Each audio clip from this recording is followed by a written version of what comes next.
Is we on? I think we are. Hello and welcome to another.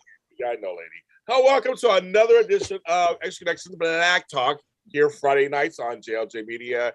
I have made it a decision to continue these way past the shortest month of the year they give us for Black Hollywood, for Black History Month.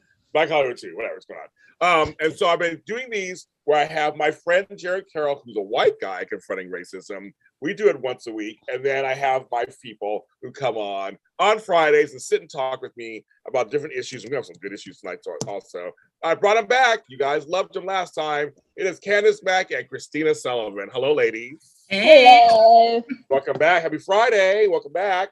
Happy Friday. Oh, Friday night. Friday happy. Feeling fine. Okay, that was it. Actually, I did get paid today, so I'm very happy. So it was very nice. That works. The rain in LA has not happened yet. I've been waiting for it, but it's not happened yet. But oh well. It's gonna probably rain tomorrow as I head out to the Spectrum Celebrity event for Edition Days. I'm going to tomorrow night's event for the 7-year anniversary of us as a collective. So I'll be there tomorrow night. At the Burbank Marriott Hotel. You should check it out, SpectrumCelebrityEvents.com. I think there's some tickets still left, I think, for certain events. Edition Days is also doing their 7-year anniversary kind of live thing on Sunday. So they have Carson Boatman and Lucas Adams. They both will be there. And I can't make it to that one, but if you want to meet me, I'll be there tomorrow night. I don't live anywhere near Burbank, so I'm traveling with a passport and an airplane to try and get to up north. I'm like, oh, that's a long way for me to go.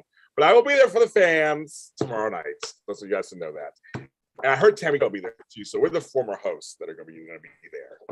What? So check it out. March 8th, we couldn't make it. I think he has to work. He's working, so he couldn't make it. So us former hosts, we're going to try this when we get there. So now it's time for that's my little plug. Now's my time for my list that you guys all talk about. It's why I bring these lists up. Again, there's no specific order. There's reasons why they're on the list are varied. It's just for you to think about people you may know or may not have heard of. So, ladies, are you ready? Ready. Yes. Here we go.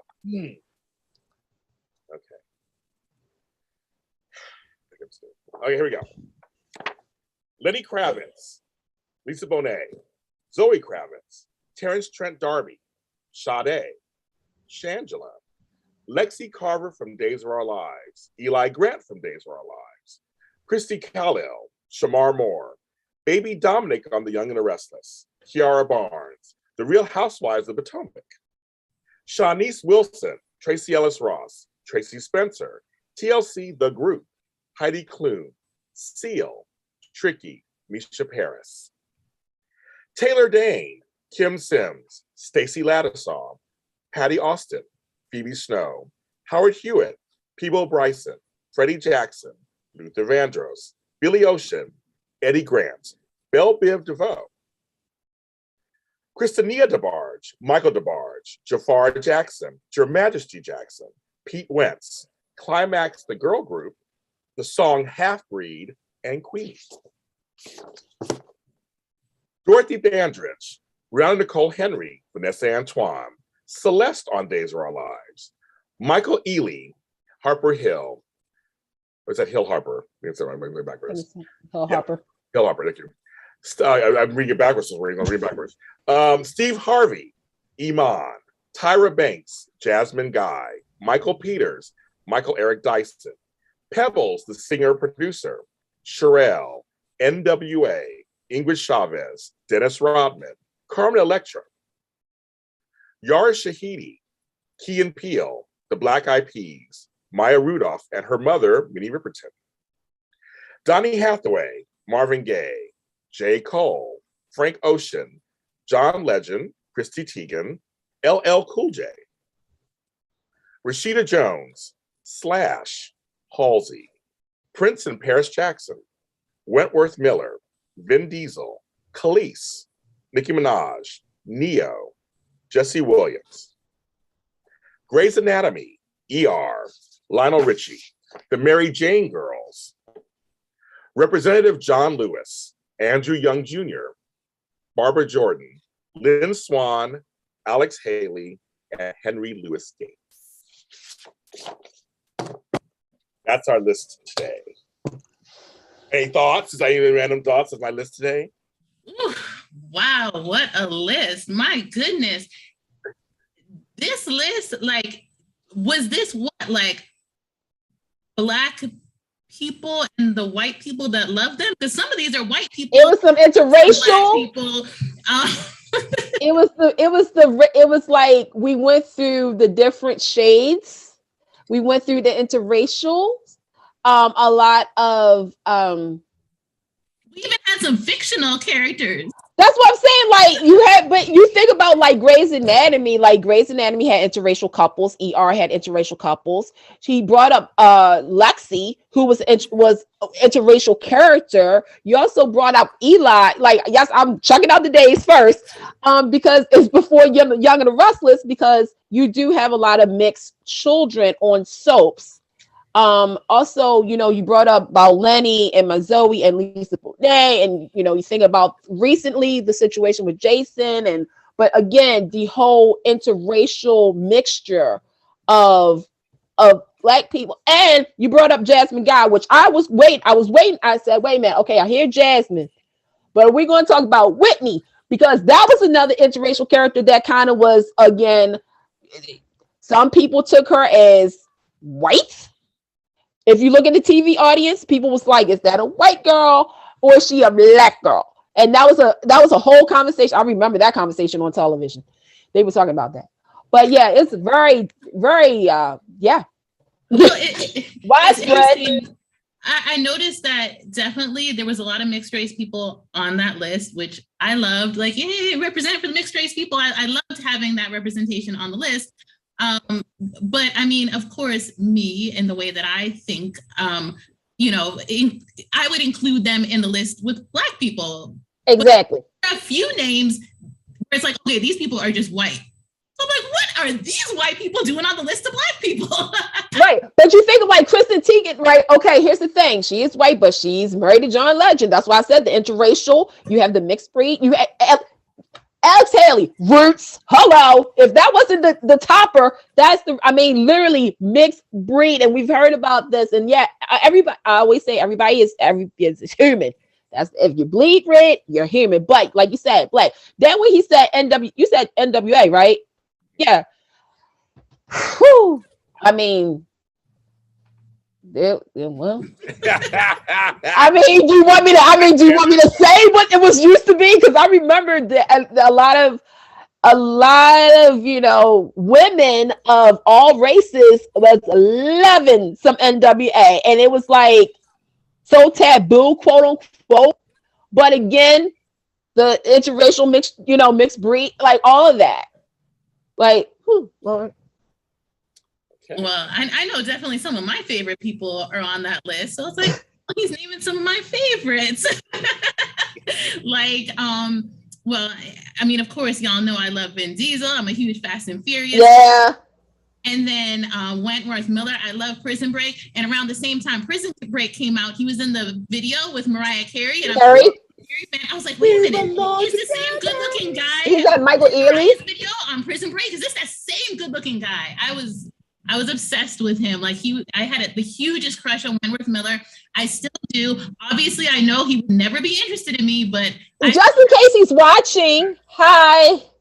Just in case you're watching, Wentworth, we can be BFFs. Like, you can be my best friend. I mean, Ronnie James. I mean, we know that, but he may be watching. Hi. He know that he's watching. In case you're watching. But yeah, that's an awesome. And then you got Belle Biv DeVoe. I'm telling you, like, I'm from Boston, so those are like, hometown guys. So yeah, exactly. Yeah, there's some great people on that list. So my opening question is, okay, how aware, because I didn't ask this, I don't think I asked this last time, how aware of your Blackness are you when you leave your house? I asked this question to Black men on my program, and I got very interesting answers. So I was curious for you Black women, how aware of your Blackness are you? Whatever that means. I mean, your Black is created, but how aware are you that you're Black? I mean, I feel like for me, like just leaving the house, I'm not like aware of it, as in like, I don't constantly have people treating me in a way where I'm thinking like, oh, is this, because of my race, or is this a racial thing? That's constant for me.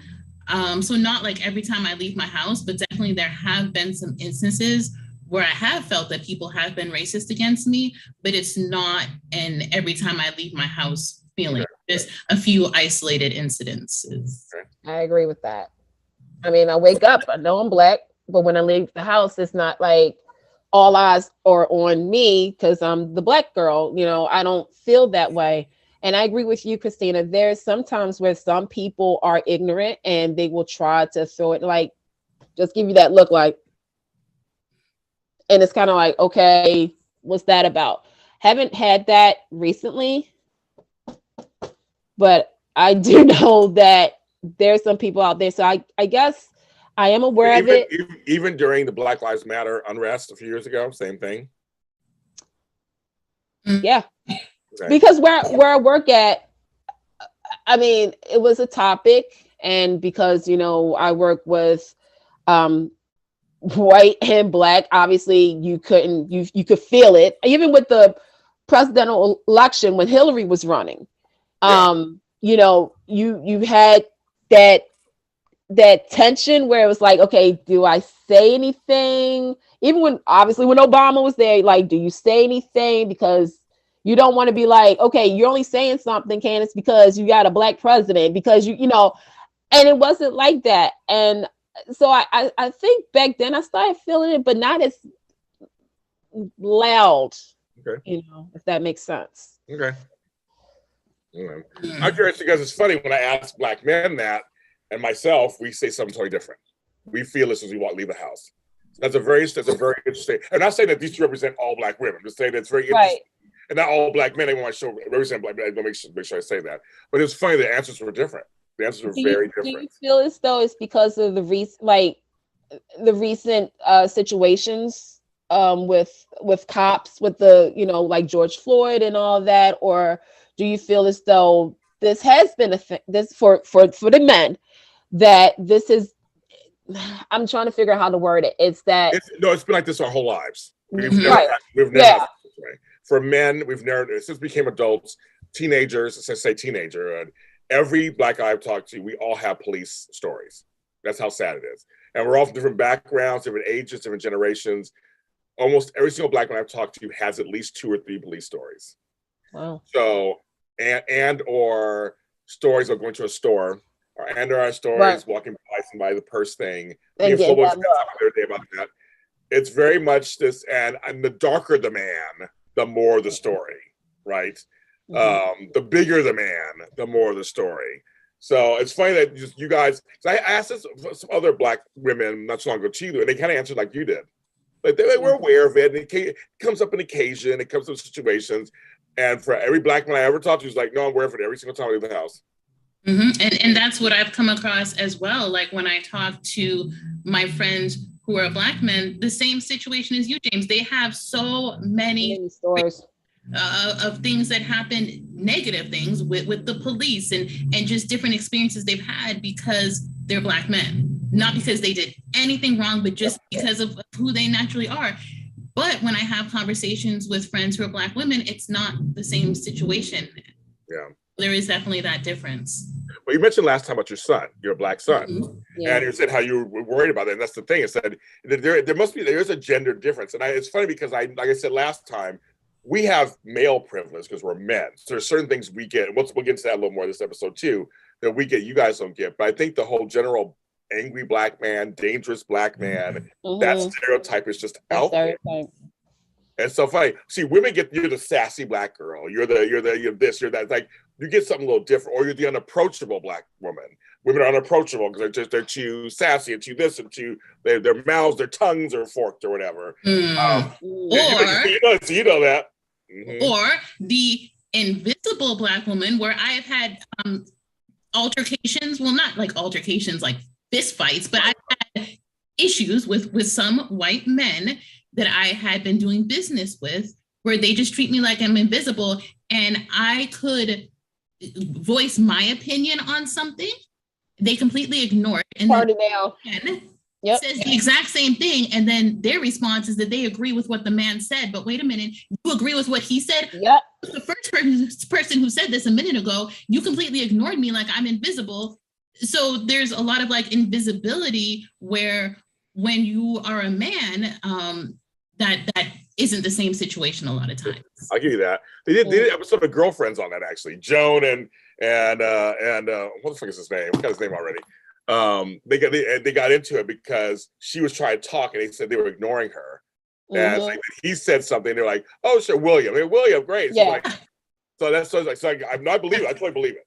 So I guess for you guys or you ladies, it's more about being a female. Yeah, because they feel as though we're the weakest sex.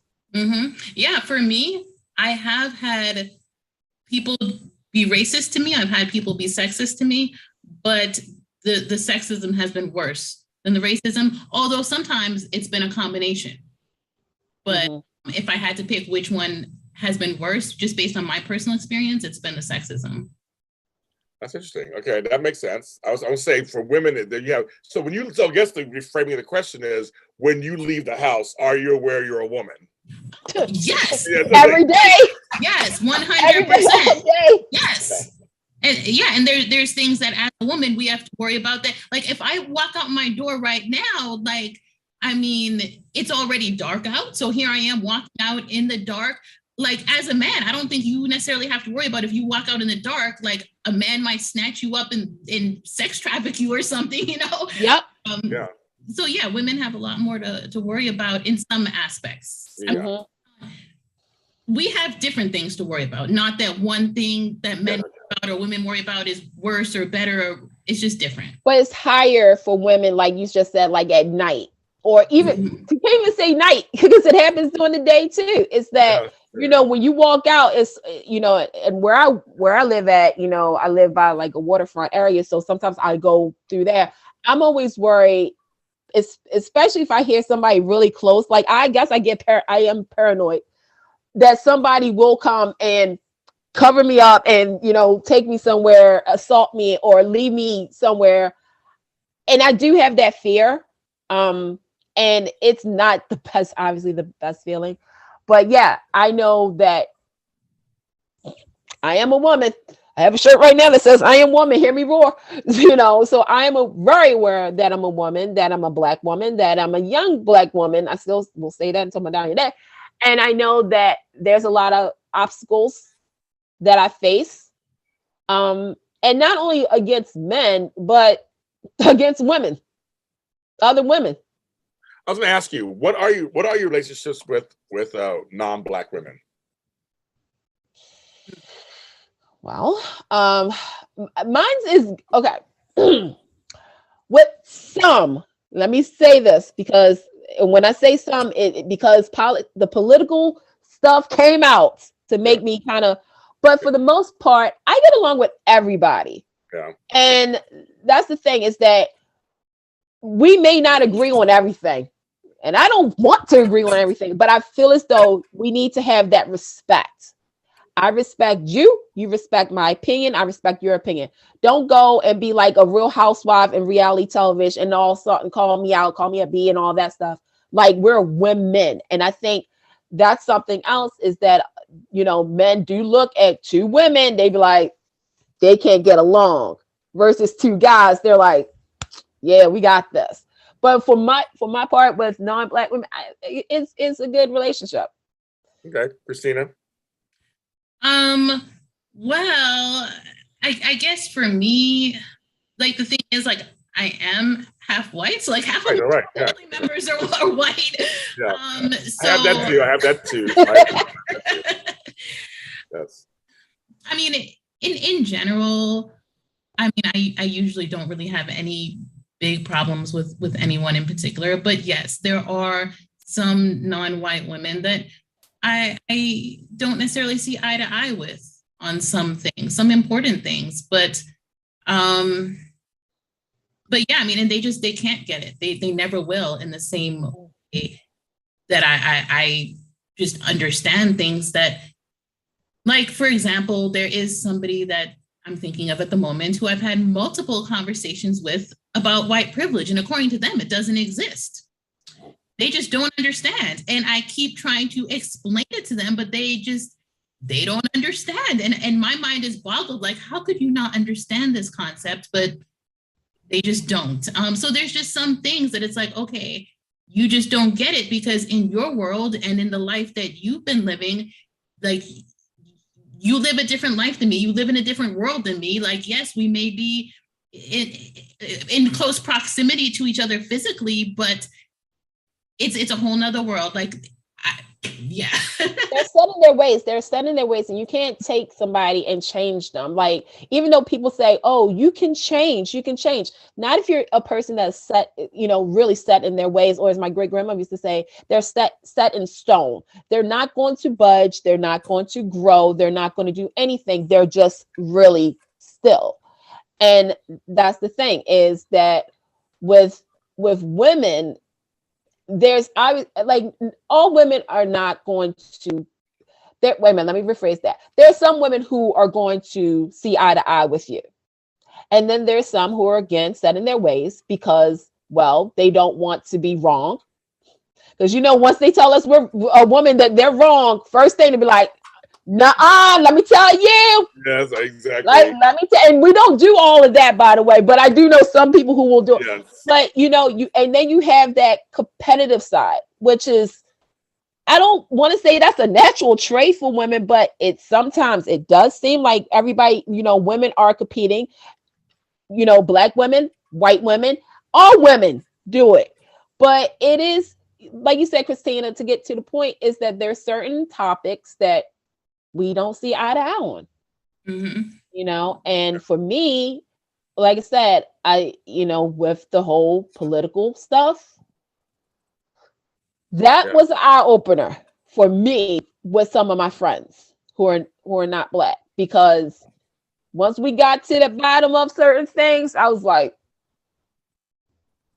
it was like an eye opener, because I'm listening to the people that I've known for so long saying, like, it was bizarro world. Like, they were talking about they didn't want a woman to be president. And I'm thinking,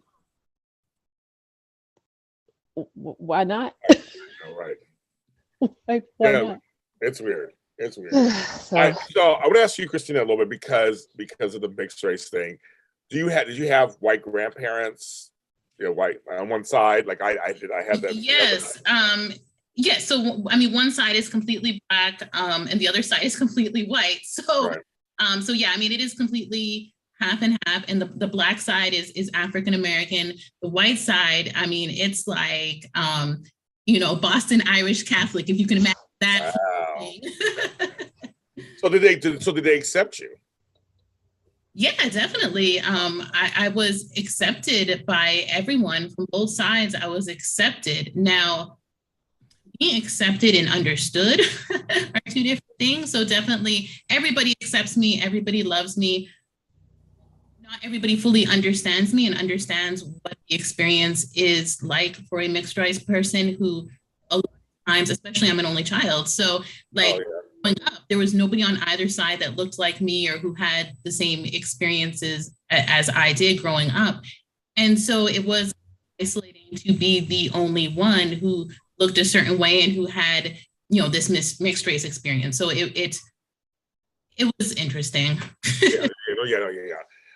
We talked last week as we move on to still with interracial themes. So I wanted to bring these up. As we talked about this last week, we talked about each of our desires of who our partners we'd like to have, and which hues and colors we're open to. But let's talk about that a little more. I want to explore, because I know this. So this is just me and my experience. That Black, and hello people in the chat room. Hello Jesse Williams. William and children have so much more to worry about. But wait a minute, you said Jesse Williams is in the chat. I know. I was like, I just think I don't think it's the same one, clearly. Hello, Jesse Williams, for watching and listening. By the way, he's I take him too. He's cute. Oh, Jesse Williams, yes, with those blue eyes. Oh my goodness. That's why I named him. That's why I named him the list. Right, those are some Mac. him and Michael Ealy both with those blue. I told you, you don't know who may pop up in the chat. I keep telling you this. Yeah, I don't think it's. If you are Jesse Williams, hello, it's nice to meet you. Right, how you doing? Yeah, come on, JLJ Media, do a show with me. Anyway, Christina's on Tinder. Kristina is not on Tinder. I told you I ain't messing with no Tinder swindler. Swindler. No. Okay, so we're gonna talk about this because we're gonna talk about this. Okay, so I always this is just my experience. I would say again, my experience. People can write me, I don't care, but it's my experience. Mm-hmm. So when I'm out and about, not everybody thinks I'm gay. They don't see that. They don't look at all that. They don't look at me and go, "Oh, he's this or that or the other." They see a man with no wedding ring on, who I guess is attractive to them, and who's shopping in a store. I'm at Sprouts or something. It's like getting some tomatoes or whatever. And I get hit on. I do get hit on a lot. And I'm always smile. I'm a flirt in general. Anyway, I kind of am. I have to watch that now. I notice because I'm just like friendly everybody. It's like for grandmas, everybody. I don't like everybody, men, women, everybody. It's like for everybody. Well, when they find out that I'm not for them, they get upset, openly upset with me, or they see me with someone of another race, a female who's my friend clearly, and I'm walking with them. They're giving them side eyes. So in my experience, it's been very interesting that some Black women feel very protective of the Black man. So I want to talk about that. This is something that we all, my father did it. I think that's my mother. A lot of men do this. They get a little class, a little style, a little more money, a little more opening borders. And suddenly it is, now again, half of us wouldn't be here if this didn't happen. But Black men and women of other, we'll say Black men and white women. How do you guys feel about that? Well, I mean, okay, like you said, I mean, yeah, we some of us wouldn't be here if it wasn't for that. Yeah. But I had a really, really horrible experience with that years ago. James, are you okay with me using a little bad language? Yes, it's nighttime. So this is nighttime. Okay. Yeah, go ahead. So, now, ordinarily, I don't use bad language, but in order to tell this story properly, I had a really bad experience. I was dating a Black man, and he told me, he said, I don't want to be with you anymore. I'm going to leave you for a white woman because you are a half-breed nigga bitch, so I'm going to leave you for a white woman. Yes. So, yeah, and that happened with a Black man. And he then went out with a white woman, and hopefully him and whatever white woman he's with now are happy. I'm happy without him. So hey, if you're watching, I'm happy without you. But it was a horrible experience for me for someone to do that. I was told by someone in my past, I almost named a name. Oops. I don't want to do that. I don't name any names. That sorry, I can only date you, James, but but I can't marry you. I can't get serious. You don't get serious with Black men. You get serious with other. And I was like, that's really effed up. Also, I just was like, that's not good, and I didn't like that either. That they felt the status was you go white, it's better, more accepting in the larger population. Like that's basically your man said the same thing basically. I know I'm not a fan of either. Candice. Okay, so because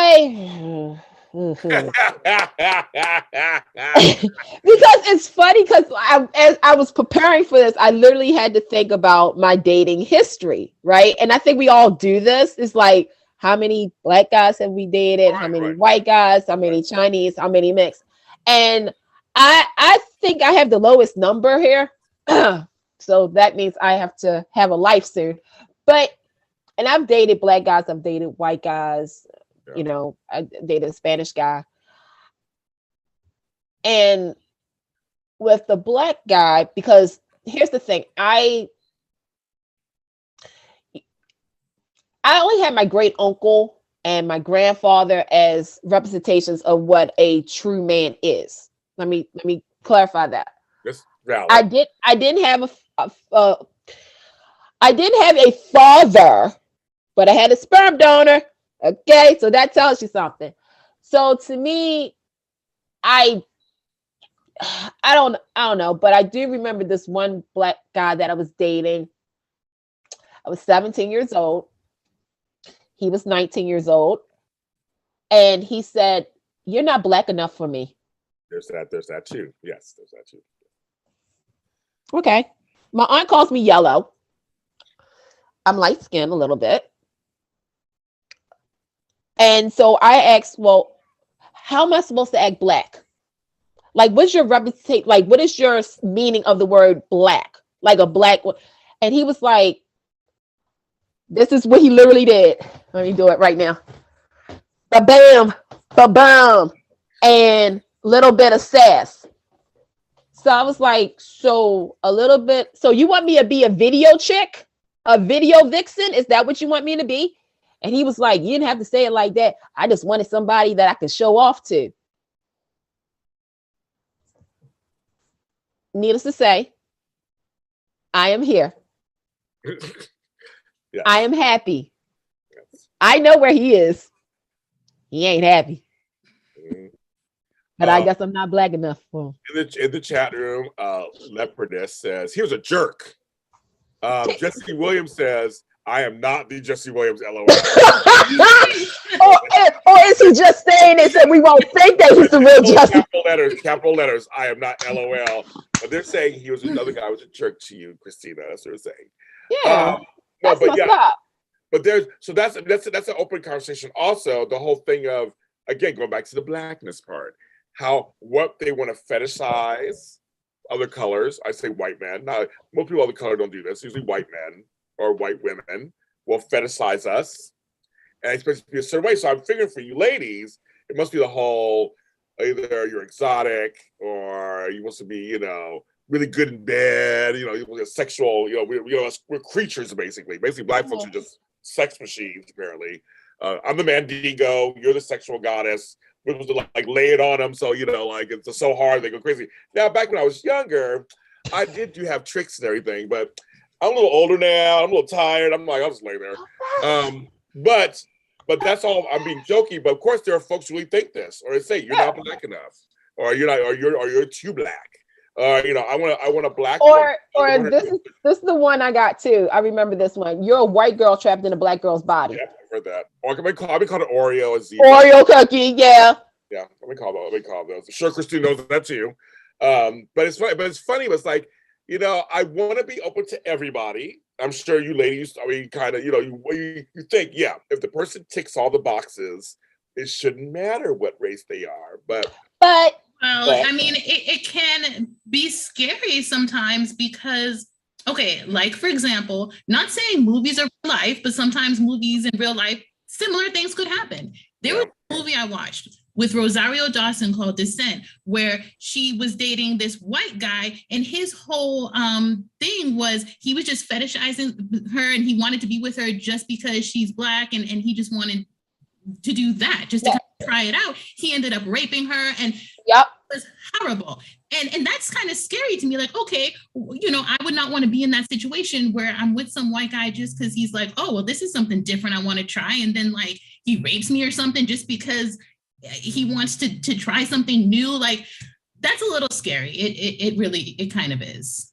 And then you have to think about this too. Some white guys want that quote unquote street cred of dating a black girl, and like with a black girl, it's like, oh yeah, we tried something new, something. To me, again, as long as you're nice, you're reliable, you're not catfishing me, you got a job. Sorry, it's a requirement. I'm joking. But as long as you're nice and everything, I don't. But I'm not. But it is one thing, and I will say this: when you're dating somebody outside of your race and you go to a public place, that's when the whole reality really comes into play. Because at first it's all nice and everything, like, you already have your insecurities already, but it kind of downplays. But once you hit like a restaurant and people are looking like, it's like, okay, do I have something on my face? Like, and then it's the whole way that people act. They're like, so, Kristina, And they do that. I don't know what's up with this nod pointing thing, but they'll do. I've been in those situations where people have done it. They be like, so while the other person is gone, or they be like, and I'm like, and they'll be like, so how is it? It's the same.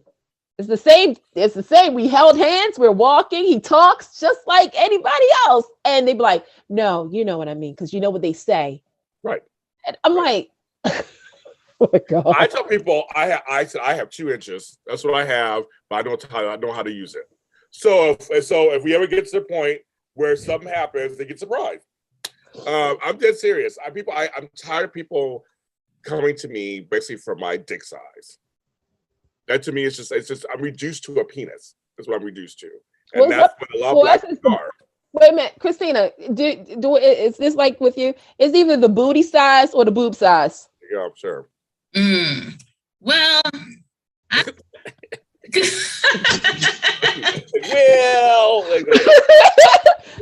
know certain men do have their preferences, but I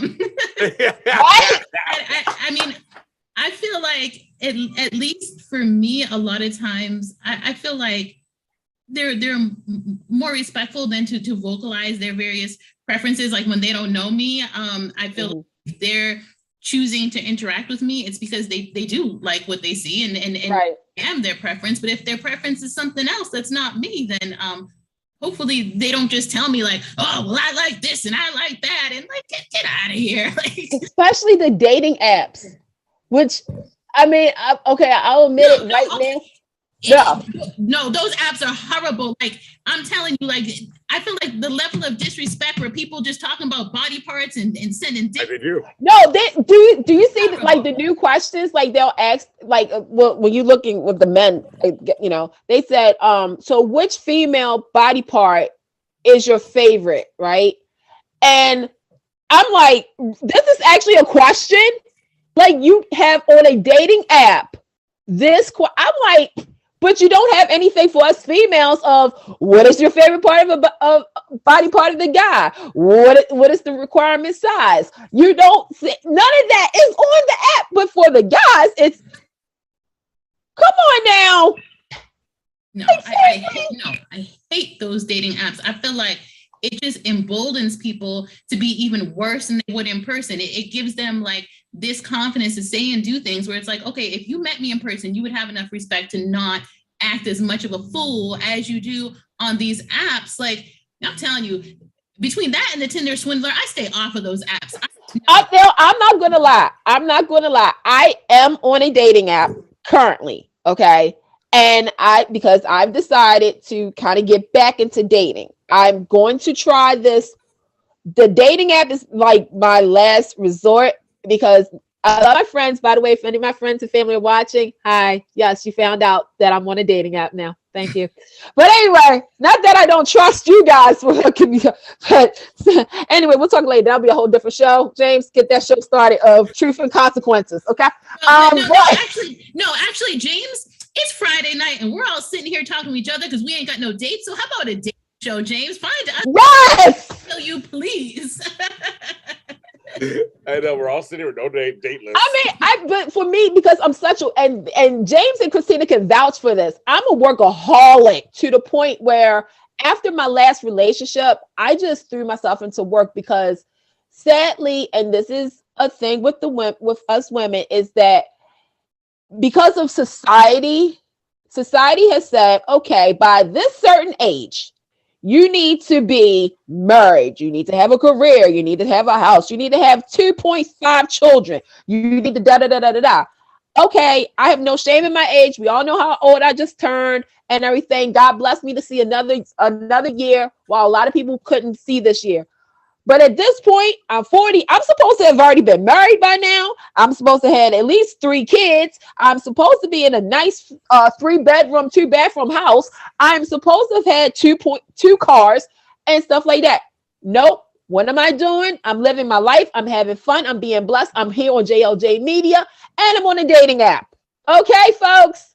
So, and hopefully maybe I'll find somebody. But right now I'm I'm on this dating app, and so far I've only seen 2 jerks who ask that, answer that question about, the body. But some are decent, but you said about, like, we talked about Taylor Swift and like Lifetime movies and stuff, and that does play a part. Catfish, definitely. So I don't know. I just, see, now you got me thinking about that dating game.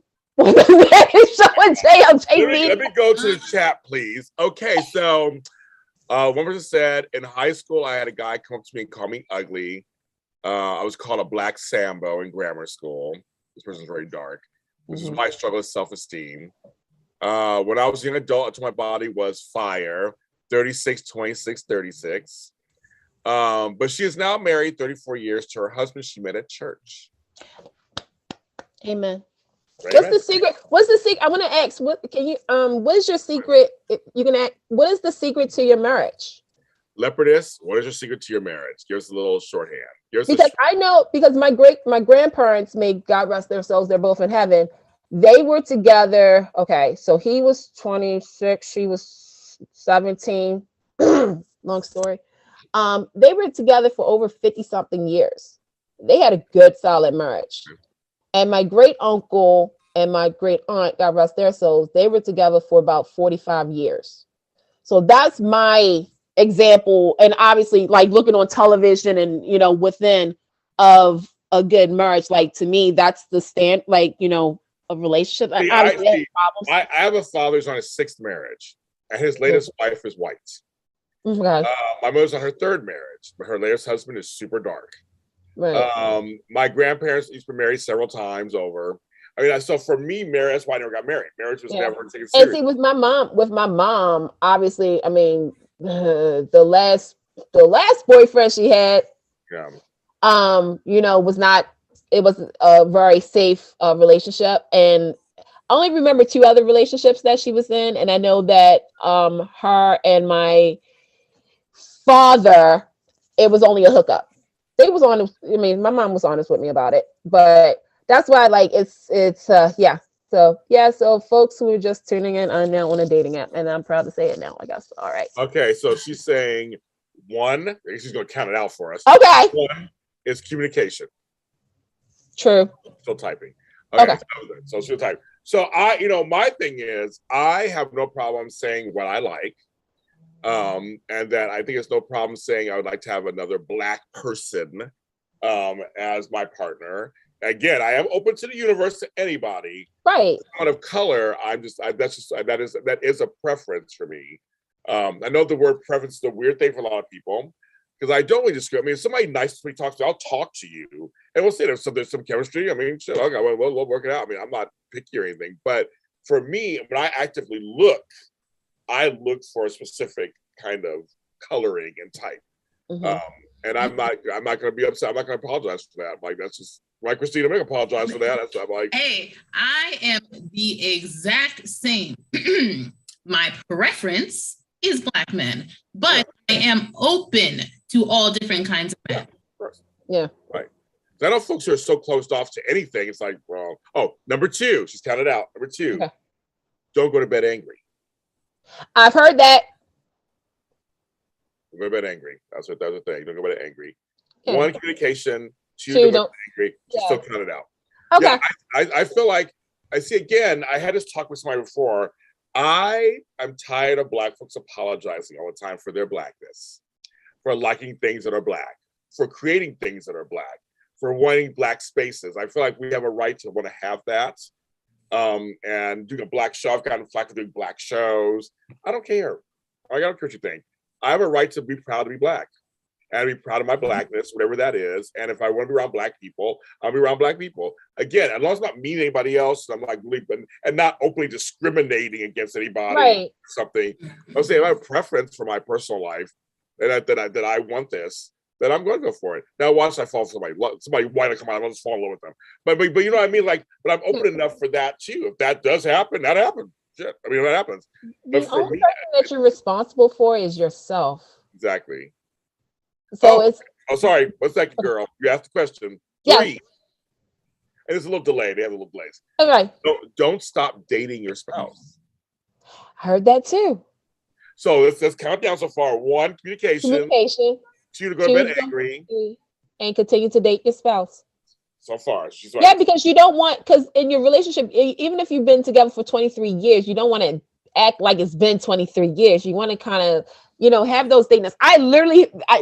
Seriously, my grandparents, they would do certain things. Like, even if it was just in the house, they would have game night.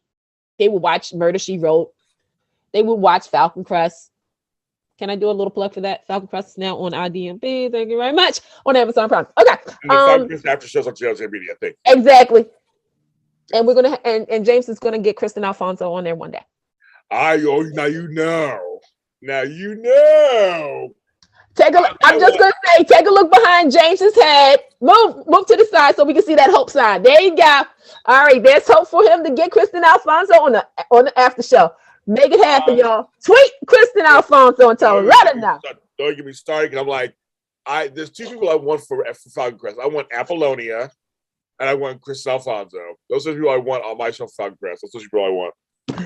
Like I say, Apollonia, you were Prince. You did Purple Rain. I would do both. Those are my two women I want to talk to for that show. Also, my girl Shirley Ralph was on it too, so I may grab her to come on. Yeah, she was on last season. Mm-hmm. That's no story. But anyway, so sorry. Back to. Okay, is there another one? Did she type another one? Because is that it? Is that the three you guys? I said that's short. The three. Okay, yeah. Okay. That's legit. Yeah. And I'm assuming Leopardess, your husband, is also Black, African American, or African, or something Afro something.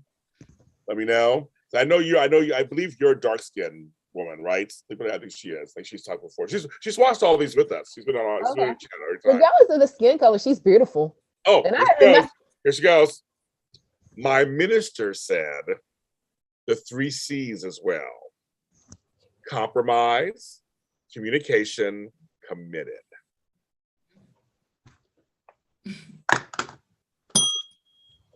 I always say, if you're in a relationship, whether you're married or not, but it's a serious relationship, you have to become a team. Yeah. Doesn't mean you lose yourself at all. Just that you bring yourself in, they bring themselves in, and you work together, and anything you do, even on your own, still strengthens the team. I feel like that's like any good partnership, right? So I love that. You know what's funny is that even when you like you just said that you don't lose yourself, but sometimes I do feel as though, especially when you're dating and you pass that stage of the first couple of months and you're now in a relationship, if somebody loses a part of them just to please the other person, it's done. That's not good. No, it's not. Especially when you have to hide it, because I'll be honest, look, one of the last relationships you guys know my personality and everything, but I felt as though when we first got together, it was fun, and then we got into a relationship and it felt as if I was quote unquote a child, like childish, like had some childish, traits and stuff. And I did lose some of myself in that relationship just so I could be a part of his world. And my friends knew it. I mean, with my friends, I was still Candice, like the Candice. But when I was with him, I was just like, something was missing. And it took me a while. It took me a while to realize that.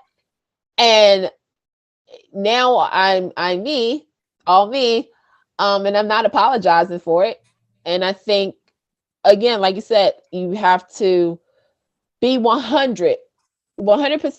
You still should be 100% you in the relationship, because if not, there may be a 50% chance that the relationship ain't going to work. You're not going to be happy. That's true. And I feel like that's one of the reasons why it's so important to like really fully be yourself around the person when y'all are getting to know each other, because from the beginning, it's like, okay, this is me. So if you're going to start getting into a real deep, long-term relationship, you know what you're getting yourself into, and vice versa. So it's like, you really have to kind of open up and be transparent and allow them to kind of see parts of you that, even if you're like, oh, maybe they may not like this if they find this out. Right. It's weird or quirky or strange or different or whatever.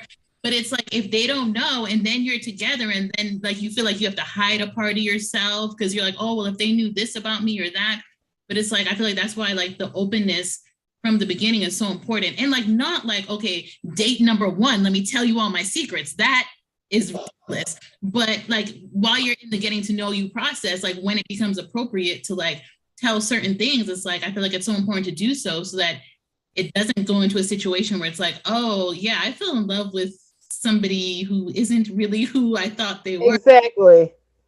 Like I was ashamed. I'm gonna be honest. I was ashamed of certain things because I was trying to fit the standard.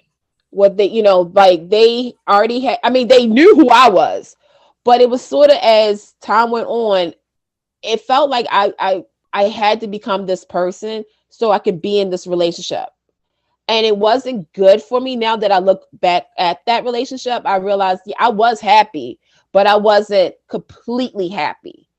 And I even remember them saying one sentence, which I know you guys are going to be like, wait a minute, what? You guys know I like soap operas. I don't know if y'all know that or not, but they made a comment and said soap operas are stupid. Only dummies watch that show. I was like, okay, well, I guess I'm a dummy. And certain things that I was doing and certain things that I was saying, I just felt as though I had to. And I think we all, both men and women of all races, they do it because they just want to be together. They want to be in a relationship. They don't want to feel like an outcast. They don't want to feel as though they're disappointing, somebody. So I like that, is that, if you're going to be with me, and the first date, you don't tell them their whole life story. Good grief. Mm-mm. Oh, I guess some more answers in here. Oh, sorry. We'll get some more answers. This is Jesse Williams now talking, not the Jesse Williams. Hey. Okay. Hey, Jesse. Says, the secret to a successful marriage is everyone have their own computer. Everyone has their own TV. Everyone has their own bedroom to go to. 30 years later, and I'm still married. We'll get there in a second. And Leo Leopard has added one more thing. Don't take a partner for granted. That's all. I have a friend who told me the key to successful marriage was separate bank accounts. And she swears by it. They've been married 20 years. She swears by it. I've heard that too. They live together and they're married, but it's their bank accounts. Because we don't mix, we don't commingle our bank accounts. We pay bills together and stuff, or they give them to me or whatever.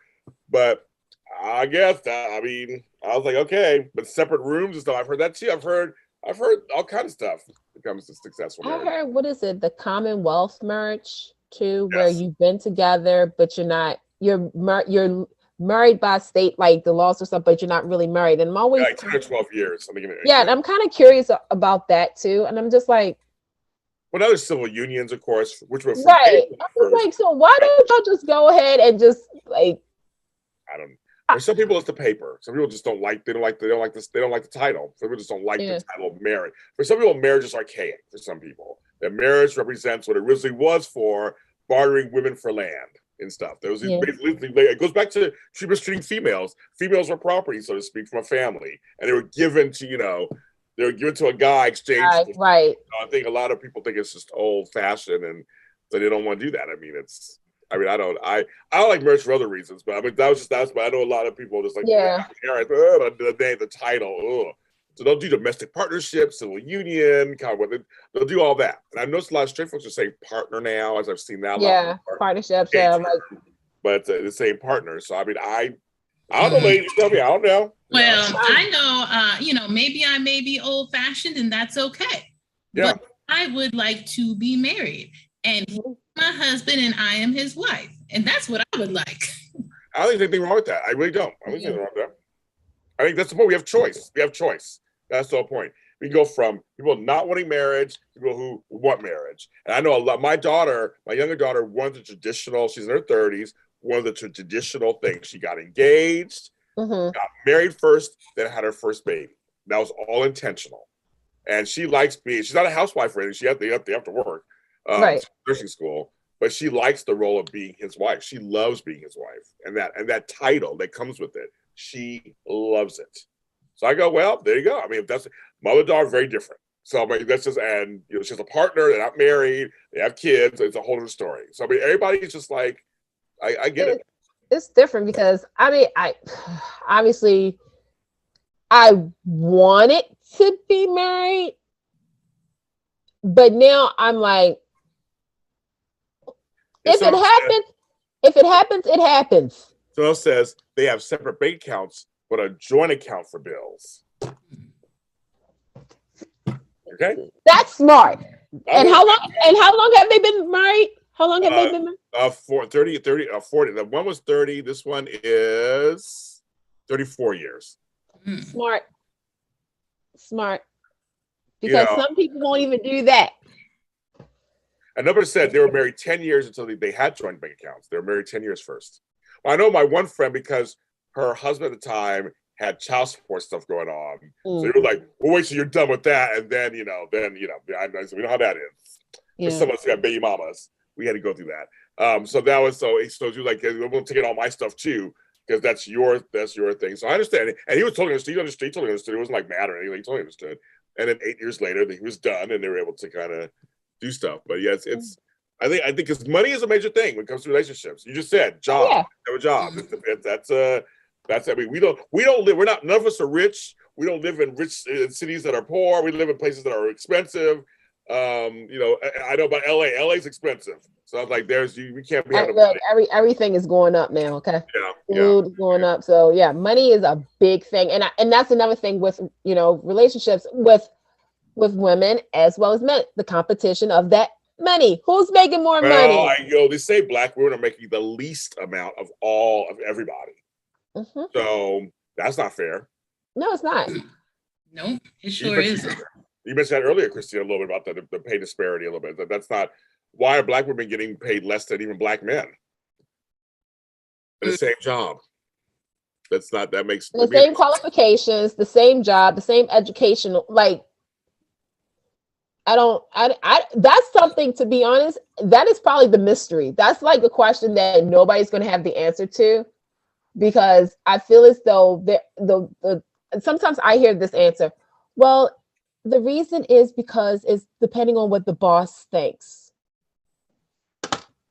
Okay, Kristina and me both went to the same school. We have the same education. We both are doing the same job. We both been there the same amount of years. I understand it's up to but here comes Tiffany. Hey girl. And everything. And she went to beauty school. She was a dropout. Yes, I borrowed from Greece. And she gets the CEO position. I have a lot of theories on why that happens. Please tell us. Well, I mean, they're all theories, of course. Some of it is, I think sometimes some people choose to treat better people who look like themselves. And so if the boss is a white man, and then, here's another white man, let me, I see myself in him and I feel comfortable with him because, me and him are both white men. So yeah, I'm going to, give him the white man hookup or whatnot. And then of course, there's different nepotism and other things happening where it's like, oh, well, I know this white guy from the country club, and this white guy, his son is my friend's whoever. Gardener stuff. So it's like, if things like that have been happening for a very long time, where if there's a lot more white men who are in these positions of power, the CEOs and people making these decisions on who gets paid what, and a lot of times they do choose to help people who look more like themselves, then it's like that cycle continues, because it's like, okay, well, now they promoted another white guy, and then another one, and then if somebody who's not a white guy is deserving of a raise or a promotion, they're not even on their radar, because you know what? Oh, we're not playing golf with them on Saturday. We're not in the country club with them for brunch on Sunday. We don't run in the same circles. We're not even people who they're thinking of to help out in the same way they're helping each other.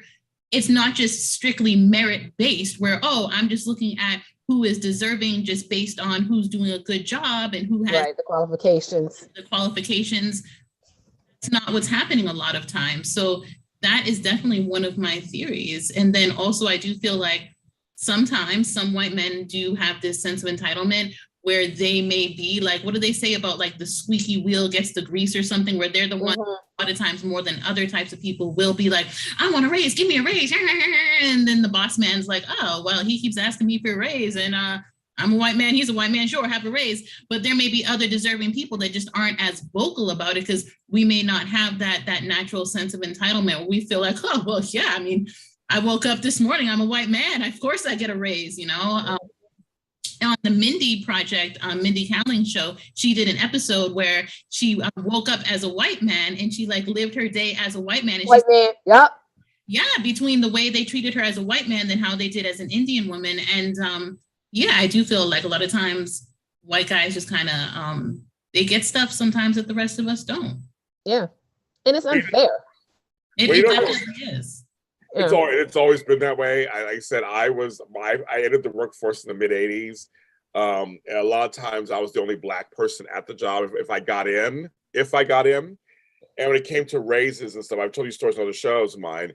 A lot of it would change the face of the company if my brown face was in this role of importance. Somehow it would make it more urban. We didn't say it back then. We said ghetto back then. It made it more ghetto. Made more hood, you know. That's also like, well, you know, we're not.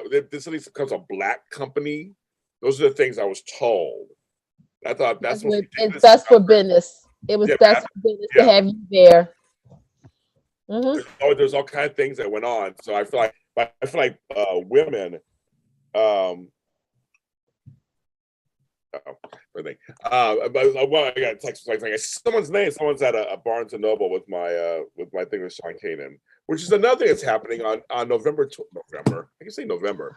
On March 12th. At 2 p.m. at Barnes Noble the Grove in LA.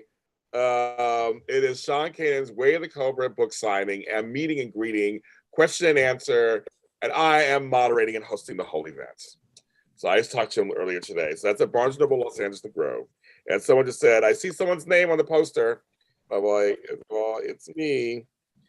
So anyway, that's kind of fun. Anyway, yes, I just feel like Black women really do get it's like white men, then Black men, then probably white men, then Asian men, then Black men, then white women, and then like you guys are weight as like somehow they don't see the value. Maybe it's back to it's the stereotype of the hood. It's also back to the invisibility thing she mentioned earlier too. You know, why are we gonna say no? It's crazy because even in today, like we're in 2022, and we still feel that way. Yeah, and it happens so often. I remember one time I was working with some white men, and they were just like completely ignoring me. And so I'm wondering, like, oh, are they being racist or sexist? I didn't know what was going on. And then the next day, a Black man came to work with us, and they would interact with him, but they still wouldn't interact with me. And so then I realized, like, oh, okay, so they're not racist, they're sexist. But it's like these things happen all the time, and it's just wow. It's something that is happening. It's sad on so many levels because again, it's like hello, we're people too, and we're humans, and yeah, and I don't have what else to say on that because that's all I can say is I guess because we don't quote unquote vocalize as much about it, because when, like you just said, Kristina, you saw this, did you go and say anything? Did you confront them? No, I didn't say anything because in situations like that, sometimes it's difficult to navigate because it's like, okay, first of all, we're on the job, and the job doesn't require them to be friends with me. I mean, we were all able to do the job. I mean, their behavior wasn't inhibiting the job from being done. So, I mean, I can't be like, hey, you guys weren't being friendly to me, you know? Right. Because the first thing they would say is, oh, she's emotional. Right. Yeah. It's hard sometimes to even navigate. And sometimes it's just like silent. A lot of times when these things occur, I don't know what to say or do. So like, I'm just silent. I don't say anything at all because I mean, what am I going to do? Just like punch somebody in the face? That may be. But see, but that would be wrong, and that'd be falling to the stereotype of the all Black women are so straight up violent, and that they're sassy, and they be like, I saw that look, and like that's the thing is that what do you do? Right, and so it's like I have to control myself is what I have to do, and that's what I do because I don't want to like get arrested or anything of that nature. So a lot of times I just say nothing, and like I'll be shocked sometimes, like because sometimes even though things of this nature have happened before and then it happens again, I'm just like what? Like I don't even know what to say or do. Like I'm just frozen in shock because I don't know, even though it's not a rare occurrence, it's just unbelievable to me. Like, wow, did this person really say or do this? I just do this. This is my like the reality is I'll see this situation and then I just do this. Like, okay.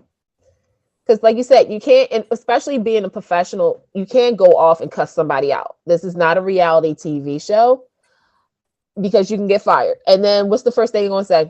That Black girl. And you can't, it's just like you said, all you can do is just be like. Right. Exactly. And especially because like, there's some things where it's like, okay, even if you did try to do something, dependent on who there is for you to talk to about the situation, they may not even get it, like say the person in charge is like this white guy and you're like, yeah, so let me tell you about the way that this person was treating me. You may describe the behavior and they may be scratching their head, like not even like realizing that there's something wrong with this situation. Right. As soon as you come in, it's funny because as soon as you come in, they're already going to have their decision already made. Like you can come in and I can just be like, Edmund Dust is a guy, hey Bob, whatever. And you come in, they go based off of two things. Well, I'm just going to say from one of my previous jobs, the guy actually did this. He was like, I could tell just by the way you walked in what was going on. How do you know what was going on? Based off of my back, like, because I was really upset that somebody had said something and I wanted to talk to you directly, employee to my boss. He was like, well, I know that for a fact that you said something earlier in the day about this. And I'm like, that has nothing to do. And that's when I was like, that's okay. I'll figure it out. Thank you. I already knew that I already knew that whatever I was going to say, whatever I was going to do was already out the window because based off of quote unquote what I did. I didn't even start the situation, but it's sort of like, what can you do? Just nod your head and go about your day and just be like, well. Yeah, exactly. That's exactly what ends up happening. And it's so unfortunate that like so often like we have to censor ourselves. We can't, just fully express things how we feel. We can't. Nope. Like I had a boss tell me that I was being too emotional because I was really passionate about something and it deeply affected me. And so if I'm really feeling these feelings, you're going to know I'm feeling these feelings, but he didn't appreciate that. And he told me not to be so emotional. And it's like, well, I mean. Yeah, you can't cry or anything. It's sort of like, because again, as women, we were taught this, is that if we're showing tears and everything, that's a sign of quote unquote weakness. So especially in the workplace, you can't cry because especially if it's a confrontational situation and it's like, okay, and I'm probably one of the emotional people anybody will ever meet. And when there's a confrontation, I do get upset. I do cry. I'm like, okay, I can't be weak. Especially when it's, when there's a white woman and everything, you don't want to show that. You want to show that you're strong. But it doesn't always come out that way. And it sucks. So to go back to a question that you asked, how aware are we about being a woman? when we wake up and we're like, oh shoot, we have to be women again. Like we're women, we're Black women who are trying to be strong and not emotional and trying to have all of it, but we can't have all of it because we don't want to be quote unquote stereotyped, and we don't want to be, put into a category. We don't want to be, in the quote unquote silence factor. We want people to hear what we have to say. At the same time, when people hear what we have to say, we want them to really get it and understand, instead of being like, okay, they were just talking, well, that's all we know, da da da da. They have preference for dating guys, and hey, it may not match your preference, but hey, who cares? Because it's all about us. So that's it. Mm-hmm. And not only do we have to deal with all like the inner stuff, like our emotions and all that, but we have to deal with the way we look, because I feel like we get appearance a lot.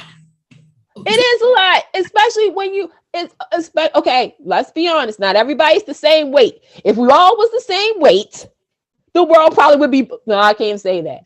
But still, it's like you got the weight, you got the look. Oh, we forgot one thing. The way we talk. Mm-hmm. Again, how does a Black person talk? Yeah, I mean, So, I mean, it is everything from the top of our head, how we do our hair, to how we speak, clothes we wear, the shoes on our feet, like every single thing. It's like a constant. Look, I was freaking out about what lipstick to wear tonight for this, okay? Because I didn't want to be too quote unquote slutty with the and Kristina knows the color I'm talking about. So I wanted to be professional, and we have to worry about that because sometimes the way we do our hair and makeup is quote unquote clubbing, slutty, or professional. It is one of those three groups.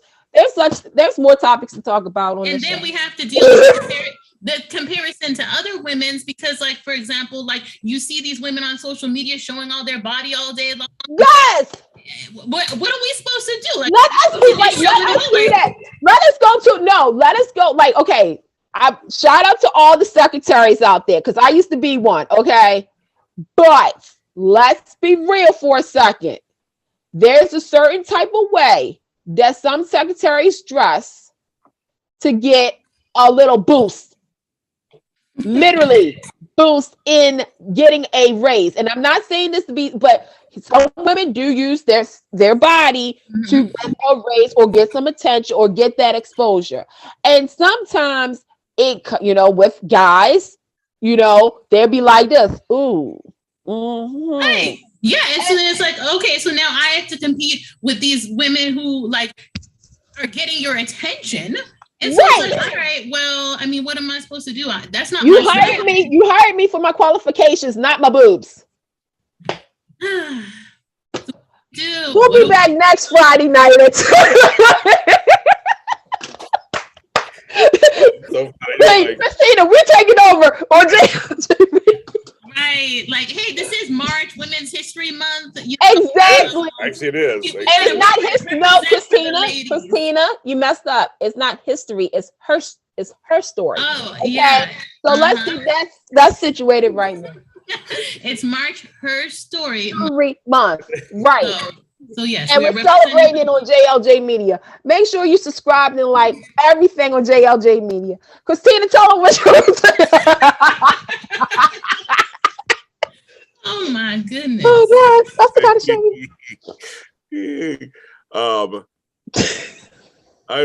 Yes, it's a lot to unpack. So that's something. That's why I want you guys on here to talk about the women's issues, and that's and Black women's issues. It's called Black Talk for a reason.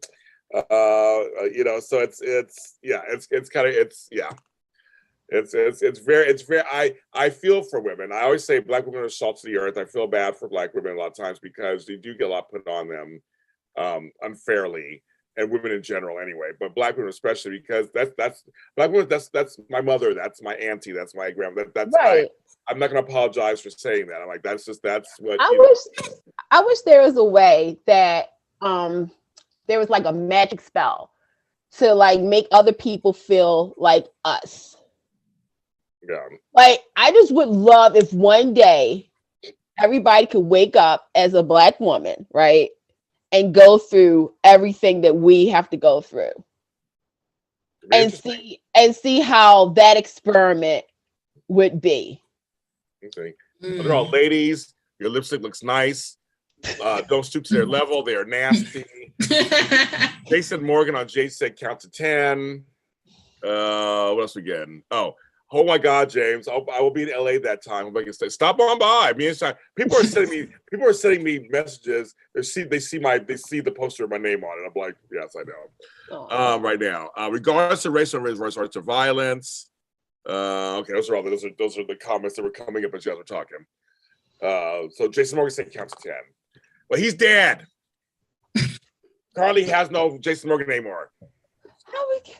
Well, he is dead on the show. I mean, and Homeboy is doing his own thing. So we'll leave it at that. But ladies, so thank you so much for coming on. It's so funny. I'm like, who knew that I'd have these lively discussions with you two? I brought you both on for a reason, but like, who knew? Who knew? It's already been 90 minutes. I got to go and make some dinner. So we got to let it go now. We're Black every day, folks. So this discussion, they're women every day. This discussion was not going to end. But maybe I'll have them back at some point. Who knows? Maybe I'll have them back again. Who knows? They're trying to co-opt my show. I already have guests next week. I have a show next week at 7 o'clock already. But well, maybe we'll have dates next Friday night. That's maybe. Right. That's right. That's right. I'm on a dating app now, so apparently. There's some handsome Black men. Maybe I'll have a date next Friday night. Not cancel my show. Right. And it's going to be a new show called A Lot of Dating with J Media. Yes. Yes. Stop giving me jobs. I already started other shows already. It's like I know. You're welcome. As they're saying in the chat room, thank you, James, Candice, and Kristina. So thank you, Kristina and Candice. Forever Day is out, right? It's out now, right? Yes, out now every Monday. Yes, listen to Forever in a Day. It's about to get Jay. And Kristina is so really good on it. So, and I still miss my trash.com. I will say that. My Danielle. I will say that. It's I can be shady and nice at the same time. And also check out JLJ Media. I have tons of audio shows on there too. So check those out too. Things in production. We're she's going to debut. Candice is going to debut on one of my shows. So first time ever doing a JLJ Media show. I like to thank everybody for campaigning for me to be on one of his shows. So thank you so much, you guys. Campaigning. Yes, this was fun. This is fun. You're all terrific. This is fun. Thank you, guys. Ladies, for being guys. Ladies, thank you, ladies in the chat room who are in here. I'm gonna say that. And Kirsten, everybody. What was I gonna say? JLJ Media, of course, everywhere, and you can check us find us everywhere. And she's on things too. See, Christina's on several series on several networks. She just spread her around. She's like in a good way, of course. Right, like this is Kristina, not Stephanie, who is here this evening. Yeah, exactly. So she works it out on several shows. She's on Mr. Road and on the email. We're filming the new season of Email next week. She plays Miss J. It's a lot of fun. Everybody, take care of yourselves. Take care of each other. Look out for each other. Do not discriminate. Don't pass hate along. That's the big message that we all just want to live peacefully. Literally want to live peacefully. My heart goes out to the people in Ukraine and in Kyiv. Yes. It's just not fair. They have to go through this right now because of the Russians. And we all want to live and have fun and laugh and talk and love, and that's all we want. And so I wish that for everyone. And we'll see you next time.